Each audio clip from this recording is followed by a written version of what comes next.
Allies or Enemies by Juniper. Chapter 29. Why are you worried this time? Green sighed, not bothering to open his eyes. He quite liked laying on the ground like this, unable to answer silly questions, pleased with the silence. It had been a while since he was bothered in his dreams. After having them so many times, he's pleased he's gained some consciousness over them. I don't know, he admitted, opening his eyes finally. His back ached from lying on his wings, and he couldn't move his arms. They felt far too heavy, but it was oddly peaceful. I guess I've always been scared of death, he admitted. Just never realized it until now. So why are you scared now? Well, before I just had you and Jimmy. Now I have everything. I have a class to teach. I love my job. I never realized how amazing I had it. I mean, I even met the love of my life, and now I'm going to lose him forever. What makes you say that? Pearl, why do you always ask me these kinds of questions when I'm dreaming? Gran asked, staring at the white ceiling overhead. Although he couldn't see her, he was always capable of knowing it was her voice. I don't know, I always thought I was the biggest part of your life you regret. You regret raising me so poorly, and you weren't able to provide for me the way you wanted. Maybe it's your subconscious manifesting me as your depression, she laughed. Normally it would scare Green, but it was lighter, bubbly even. Green smiled at her laugh. He loved hearing her so happy. Now answer my question, she beamed, leaning over the bed at him. Green glanced down at her, seeing her messy hair. She was missing a tooth, but had a large smile as she attempted to crawl next to him. She was 8 again. Green frowned, unable to raise an arm to comfort her. All he could do was allow her to lay on his chest. I think, I'm going to die. So I'm going to lose everything, he explained. Her head popped up again, staring down at him with a deep frown. What? You can't die? She frowned. Green blinked, and she was herself again. Please don't die. She was crying. It made Green so sad to watch. Please, Pearl whispered, clinging to Green's hand tightly. Pearl, Mumbo's voice cautiously warned her. Try not to squeeze him so much. We don't know how it can affect his blood flow. He frowned. Pearl glanced at Mumbo and frowned, loosening her grip. She sighed, staring at her brother in his hospital bed. His wings were open, one being covered with a blanket, while the other hung off the bed. Pearl's eyes hurt from crying. Mumbo's eyes hurt from crying. Jimmy was curled up in the corner of the room with a blanket, still crying. Do you think he'll wake up soon? Jimmy's voice interrupted Pearl's pleas. I don't know, Pearl admitted. Green glanced at the both of them. You know I can hear you, you know, Green muttered bitterly to his siblings. Well, actually you can't, Jimmy corrected Green. You're asleep, remember? You can only hear what you're able to hear. What you can't hear, well, it gets filled with our conversations, and sometimes you can't hear things, Jimmy explained, confusing the absolute hell out of Green. What? Green asked, staring up at the blonde. He knew Jimmy was stupid, but what the hell? Let me explain. Mumbo's voice cut through his family's.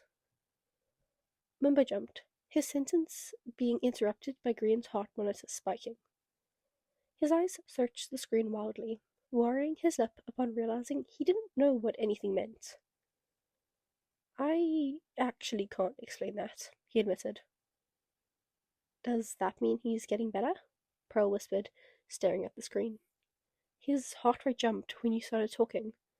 Maybe he liked your voice, Pearl suggested. Green perked up, unable to move his head. Mumbo?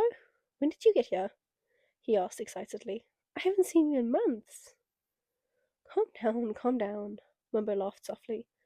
You're going to scare them, he teased, confusing Grian. Grian saw his face come into view, smiling wildly down at his best friend. Listen, don't panic when I say this, alright? Mumbo asked. Grian nodded softly. Wonderful. Grian, you're in the hospital right now, okay? He whispered, watching Grian's face for any sort of indication. You can sometimes hear us talking, and sometimes you're dreaming. Do you remember what happened? Grian paused, shifting his gaze at the ceiling. He blinked, trying to remember. He hummed, pressing his lips together, scrunching his face up uncomfortably tight, and eventually sighed. No? He asked. I was trying to stop Doc, and I don't remember anything besides telling Scar I loved him. He explained, looking back to Mumbo for any kind of answer. Mumbo smiled at that, expression seeming lighter. Well, that's good. Better than nothing, I suppose. Well, you're kind of in a coma right now, he told the blonde. Grian frowned deeply at that, gaze shifting downwards. Oh, Grian whispered. So this isn't a dream. It's like some limbo between real life, a dream, and a sort of unconscious but aware state of mind, Grian explained, watching his family's expression morph to a bit of shock. Yeah? Pearl answered. How did you process that? She asked. Grian scoffed. Nothing in these dreams. Normally in these dreams, everyone is screaming at me and I'm panicking. I'm being tortured or killed. I guess this is a little more refreshing, I have to admit. He grumbled, pleased to not have to see his siblings berating him. Oh dear. Well, we're not going to do that here, Mumbo chuckled softly. I'd hope not. I kind of like this dream. I mean, I'm hoping I'll wake up eventually, but this is better than most dreams I've had.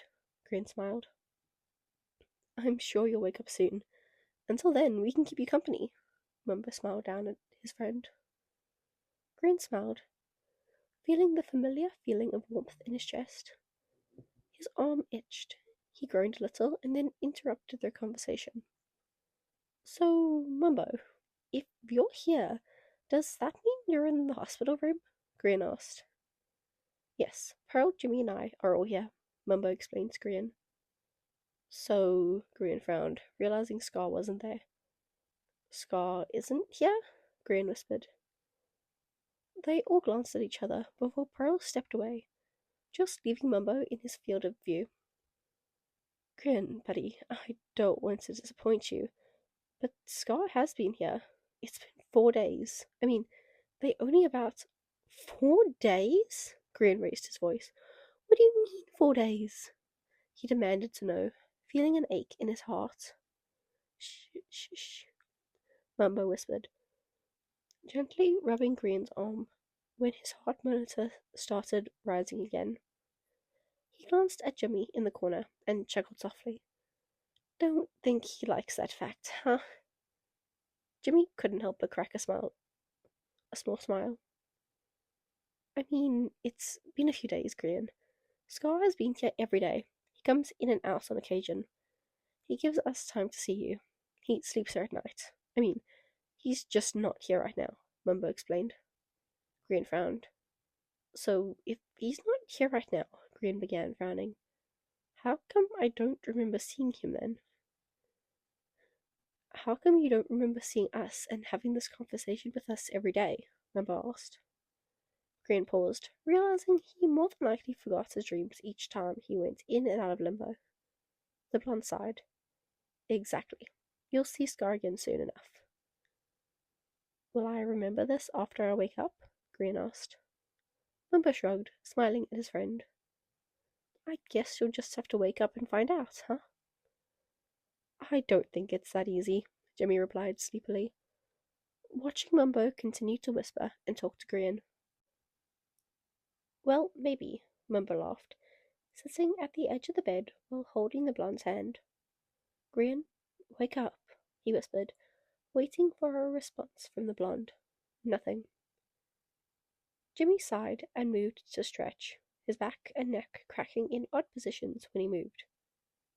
Do you think he'll ever wake up? Jimmy whispered, expressing his fear for the worst.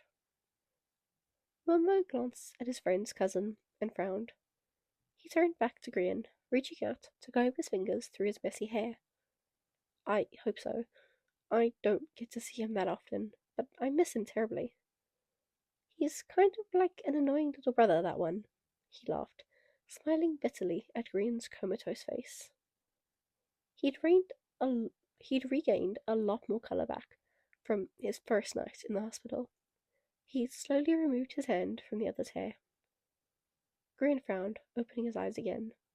Why'd you stop? He asked, staring at Mumbo's face before he disappeared. He frowned deeply. He didn't like being so alone. Welcome back, Mumbo smiled at Scar, moving fully away from his bed. Scar bit his lip, looking at his lover. His heart ached, seeing his partner unconscious still. Still asleep? He whispered, barely audible. He moved closer to the bed, gently reaching out to take Grian's free hand. Hello, sunshine. Scar stared longingly at his love, leaning forward to push Grian's bangs back so he could press a kiss to his forehead. Mumbo watched his heart monitor spike again, his heart rate increasing upon Scar's arrival. Every day, Mumbo laughed softly. It's like clockwork. Even in a coma, he's so smitten for you. Grian smiled wildly, seeing his lover. He watched Scar draw his hand back and beamed at the other. Hi, he whispered, happy to see Scar again. I missed you, he whispered, wanting to reach out and touch Scar's face. I missed you too. Scar beamed at his lover, gently rubbing his thumb over Grian's hand. When will you wake up? He asked. Grian frowned, not liking this dream version of Scar. He wasn't as aware or conscious as the rest of Grian's subconscious versions of his friends. Maybe because he didn't know the inside of Scar's mind. Or maybe because he knew how Scar would act regardless. I don't know, Grian admitted, glancing away with a frown. Will you wait for me? He asked, for a fourth day in a row.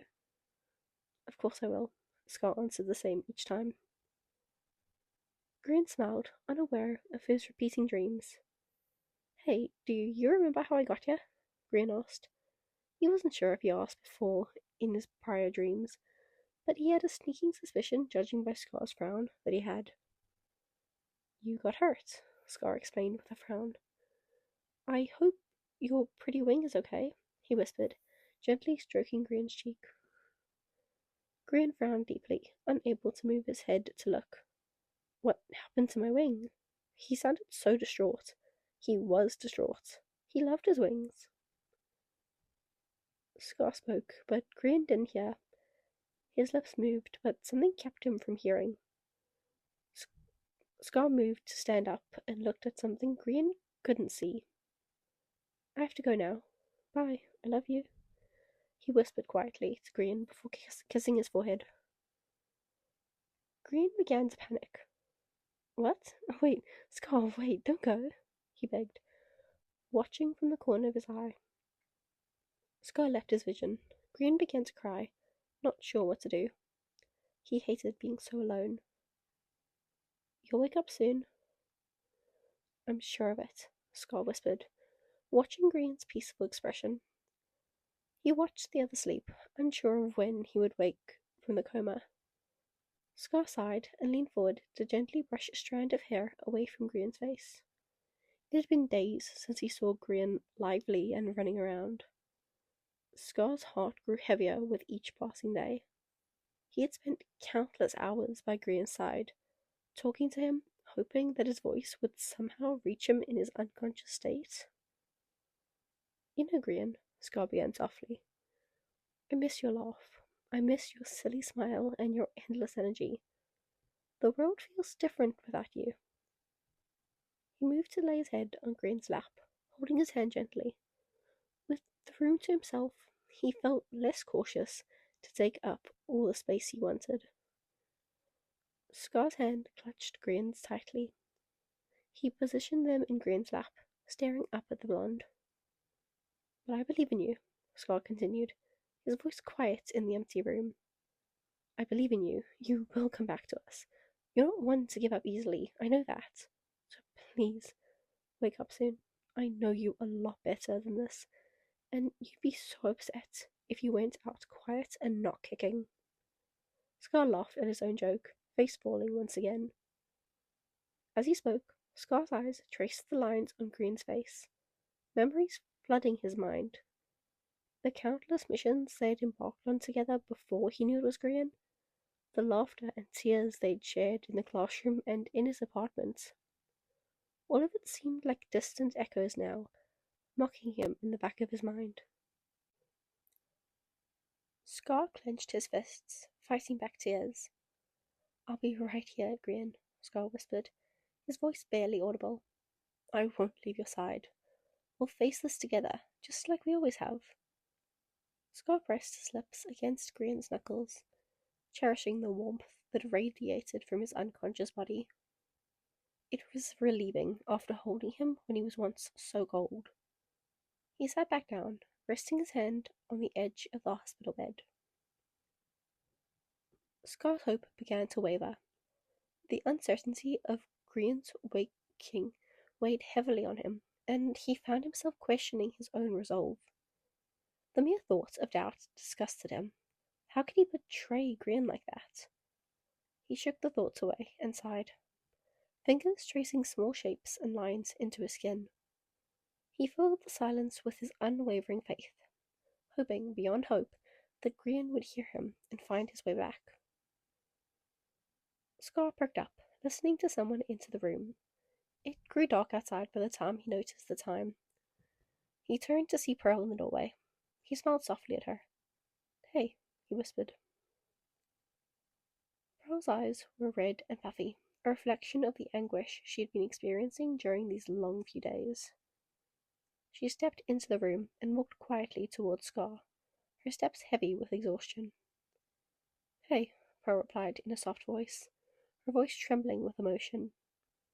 How is he? She asked, gaze flickering to her brother. Scar's gaze slowly shifted back to Green, his heart tightening at the sight of his love lying still on the hospital bed. He reached out a hand, gesturing for Pearl to join him. She took the seat beside him, pulling her knees up to her chest to hug herself. There hasn't been any change yet, Scar replied, his voice filled with a mix of almost unawareness and tiredness. But I've been talking to him, reminding him of the memories we've shared and the time we've spent together. I know he'll wake up soon.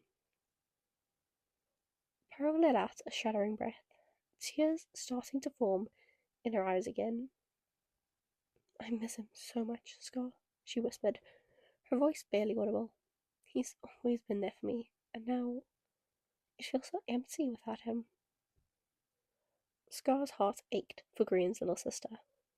He knew how much Green really cared for Pearl. He made it evident to talk about her almost any chance he got. It was obvious to anyone close to Green that he loved his family. Scar reached an arm out and offered it to Pearl, wrapping his arm around her. He pulled her into a comforting hug. He felt the weight of their shared grief, but also the consensus that came from being there for one another. We'll get through this, Pearl, Scar said softly, his voice filled with more happiness than anyone else that day. Mumbo carried that light when he was here, but once the sun went down, things always seemed to get harder on everyone. Green is strong, and we both know he has a fighting spirit. I believe that he'll come back to us, he reassured her, letting her lean on him. They sat in silence, finding comfort in each other's presence. As darkness settled outside the hospital room, bringing a gloomy feeling to both of them. I'll stay with him tonight, Pearl finally spoke, her voice tinged with exhaustion. She turned to look up at Scar, and if Scar didn't already see her as his little sister, you need some rest, Scar. I'll watch over him. Scar shook his head, smiling down at her. No, I couldn't ask that of you. I'll watch him. Don't you worry, Sunflower. I'm not leaving his side at all, he assured her, giving the top of her head a kiss. She smiled at the affection, missing the way Grian would begrudgingly accept her affection when she demanded it. I feel like I wasted so much time arguing with him and fighting with him, Pearl confessed. Scar frowned at that, rubbing her shoulder. No, that's just siblings. Besides, if it's any reassurance, I feel like that too. Scar confessed as well. We never really fought, per se, but we had some. Well, Scar trailed off. Grian probably told her at some point. You know, he whispered. Yeah, Pearl replied, not commenting on it. I didn't know you were dating. She decided to spare Scar, changing the subject. When I got the call and we came in, and after a few hours you came in as his partner, I had no idea. I mean, he vaguely mentioned you and confessed how he's seeing you, but he. She laughed. He said you weren't partners. Is that true? She asked, looking up at Scar. Scar winced and sighed. That regret of never asking Grian coming back to the front of his mind. Yeah, kind of. We are seeing each other, but he's scared. I don't push it, Scar explained, not wanting to talk more on the topic. Pearl nodded, her expression sympathetic. I understand. Green has always been guarded when it comes to his emotions. It takes time for him to open up. She paused, her gaze filled with a mixture of sadness and understanding. But I can see how much he cares about you, Scar. Even if he hasn't explicitly called you his partner, his actions speak volumes. Her eyes widened when she spoke, enjoying the warmth Scar gave off. Scar's lips curled into a small smile, grateful for Pearl's understanding. His eyes never left Green, though. Thank you, Sunflower. It means a lot to hear that from you. Pearl reached out and squeezed Scar's hand, that was over Green's reassuringly. You've been there for him through this difficult time, and I can see the love and dedication you have for him. Don't doubt yourself, Scar. Scar bit his lip, his eyes flickering back to Pearl. He broke into another smile, resting his head against hers briefly. Thanks, he whispered, before she broke the silence again. Why do you call me Sunflower? Scar couldn't help but laugh lightly, looking at her before his gaze shifted back to Grian. Because Grian's my sunshine. He's the light of my life. I once called him light of my life, and he found it so cringy, but it was true. He makes me happy and brings a certain spark to my life when it seems dark. You're related to him, and you're amazing and sweet, and I don't know, I guess Sunflower just came natural after that, he explained casually. Pearl slipped her hand back into her lap, staring at Grian. I don't see how he isn't a big enough pain in your ass to make you see some bad things, Pearl grumbled jokingly. Scar couldn't contain any of his laughs, with Pearl being so funny. Well, I didn't say that. He is a massive pain in my behind, let me tell you. He argues like no one else. He misunderstands nearly everything. I think he's annoyed by my clinginess. He's very unsocial and isolated, so his social battery is constantly dead. He bullies me. He never takes care of himself. Like, ever. Scar rambled before sighing. But I love him. Scar shrugged softly, staring at his sleeping face. He's everything, he whispered, realizing how much he truly missed the other, even if he got on his nerves on the rare occasion. It sounds like you two have a unique and special bond, Pearl replied, her voice filled with amusement, but a touch of sarcasm. Love isn't always about perfection or easiness. It's about accepting and appreciating someone for who they are, flaws and all. And I can see that you love Grian for exactly who he is. Scar nodded, a small smirk on his face as he glanced at Grian. You're right, Pearl. Grian can be infuriating at times. He paused to make her laugh loudly, proud of his joke. I do love him though. He's the best thing that's ever happened to me, Scar admitted, eyes trailing over Green's covered wing. It scared him to look at, casting his gaze on the other side to look at Green's face again. I'm glad you're here. She broke Scar out of some of his thoughts. You're a nice company. That and you're really good at comforting people. That's going to be amazing for Green, she offhandedly mentioned, giving Scar a small ego boost. Scar beamed at the praise, shrugging it off. I just know it's what people need sometimes, he whispered, before turning away to yawn into his shoulder. She shifted to lean out of Scar's embrace, stretching herself. She shuffled nervously in her chair before planting her feet on the ground. Do you think the nurses will get mad at me if I climb into the bed with him to sleep? She asked, glancing at the open door. Scar shrugged, gesturing. You're his little sister. I think they can deal with it. Scar justified the action. He didn't see anything wrong with it. Pearl chuckled softly, the tension easing from her posture. You're right. As his sister, I think I can get away with a little bit of rule breaking. She stood up, looking down at Green with a mix of affection and mischief in her eyes. Taking a quick glance around, Pearl made sure no nurses were nearby before slipping her shoes off. She pulled her jacket off and carefully climbed onto the side of the hospital bed, further from Scar. She settled herself beside Green, laying between his arm and nearby on his chest. Scar watched with a fond smile as Pearl curled up next to Green, pulling her jacket over top of her shoulders as a blanket. She reached out to gently stroke his hair. It was a heartwarming sight, seeing the bond between the siblings. With a gentle smile, Scar quietly moved closer to the bed, careful not to disturb the two siblings. He leaned forward on his side of the bed and laid his head down in Green's lap. He rested his hand in Green's before closing his eyes, trying his best to sleep. It became harder each day. Green stayed sleeping. Okay. Sorry about that. I know that was a lot more messy than the other ones because I've been putting in effort to keep those more clean. Anyway, that is the end of chapter 29. We're almost getting to the end because there is 32 chapters. So we are almost there. I think I'm about to be interrupted. Oh, yeah, I probably am.